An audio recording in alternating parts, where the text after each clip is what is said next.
So I'm Joe Lynam. I'm the president of Verrency Americas. I'm excited to tell you really about what we're up to with Verrency. We are a platform that actually enables card issuing banks to accelerate their innovation.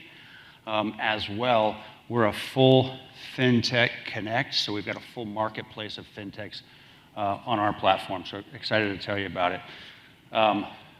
The company's growing rapidly. We're on 4 continents now, soon to be a 5th. We're actually launching in South America, our South America operation as well, which will be in, our offices will be in Sao Paulo. We have, the challenge that you've heard sort of throughout today is we see it in spades. Issuers are not only challenged with the digital native brands. We all see Apple has come out as an issuer now. But every line of business for the bank is under attack.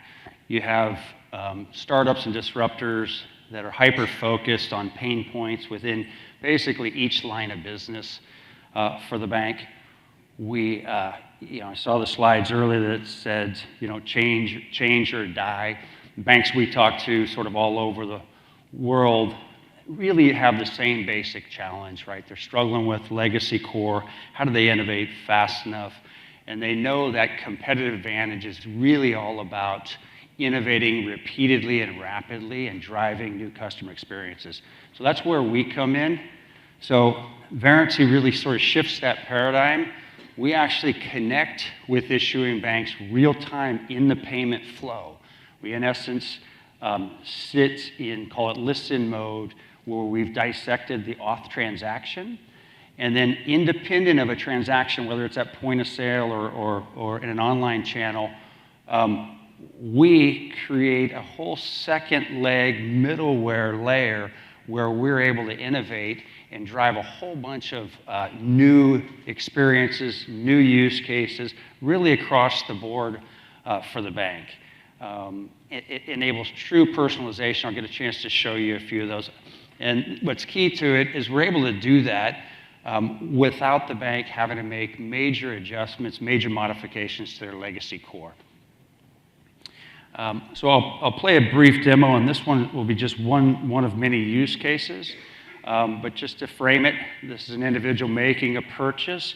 He's using the bank's app that's powered by Verrency, and it'll be self-explanatory as we go here. But what's key to it is there's no integration that needed to be done at the merchant at the point of sale.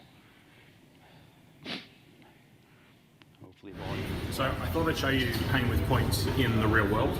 I'm going to select to pay with my Qantas frequent flyer points. I'm going to use those for my next transaction, and we'll walk over here. And I'll grab that, thanks. That's fine.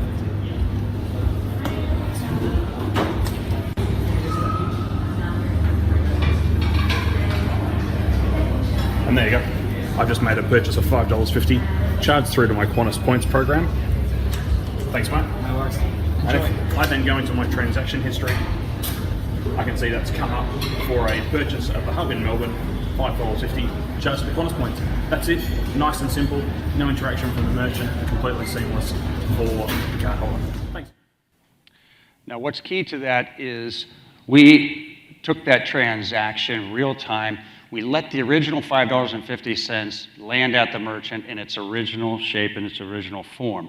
We went off to Points Bank, the Qantas Points Bank, in real time fetched the $5.50, and we made all the settlement adjustments to create a second leg transaction that completely altered the consumer experience, but didn't alter the merchant experience.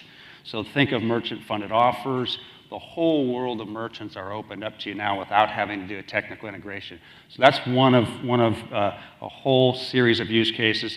This list here sort of takes you through others, but in essence, we've broken the rigid tie between the PAN and the funding account and made it from one-to-one hard-coded. We've made it many-to-many. So we're able to do things like virtual cards distributed to your employees. It can be distributed for a single purpose virtually at a single merchant for a specific dollar amount. We enable roundups to charity, roundups to fractional investing, a whole slew of use cases, and I'd love to demo them and show you a few more since we're here. We will be over by Plug and Play after the. I also suggested that we are a FinTech connected, if you will, a FinTech hub. So a lot of banks actually leverage us to not only get our natively developed feature set, but also to have third-party FinTechs have one connection to Verrency and enjoy a whole host of third-party FinTechs. Some of those FinTechs aren't even PCI compliant, but with Verrency in the middle, we play a whole layer where it doesn't even matter. We're in essence a token vault as part of that. We've got like 40 some odd FinTechs and growing rapidly that are on our marketplace. So one last case, and we just launched with Emirates NDB, largest bank in the Middle East. Very forward thinking. It just launched, I think, yesterday.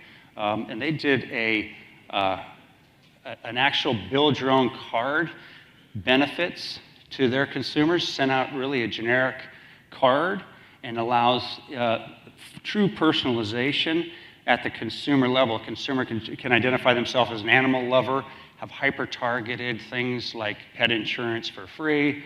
They can identify themselves as a money saver. Again, hyper-targeted in terms of what can be done with merchant offers and how we help that. In this case, also can be doing things like selecting to round up every transaction they make to an investment for a upcoming trip or a fractional investing to a stock fund that might include something like Amazon stock, which is very difficult to buy one share at a time, but they could do it fractionally using Verrency. So with that, I better yield the time over to the next panelist here. But in closing, let me just say, I'd love to talk to you. We really help unlock engagement and drive sort of your card, top of wallet, and utilization of your digital assets, and establish banks' ability to repeatedly innovate. So thank you. Enjoy the show.